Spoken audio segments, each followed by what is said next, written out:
This is Travis at Three Corners Farm. Today I'm going to show you my double wheel hoe I got from Hoss Tools and all the parts I got with it. And right now it's just out of the box, and then we're going to assemble it and then take it out and try it out, alright?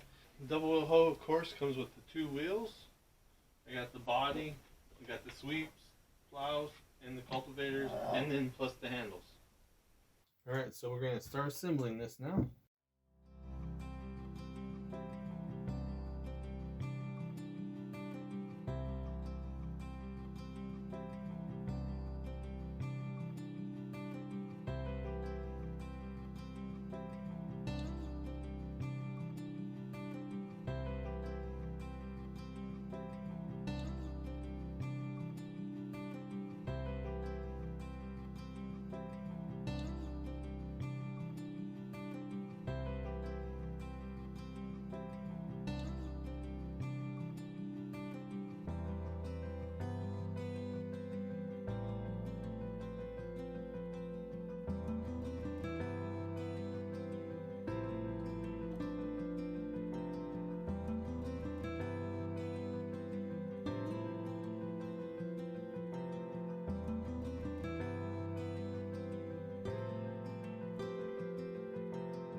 Alright, we just got back from using the new double wheel hoe.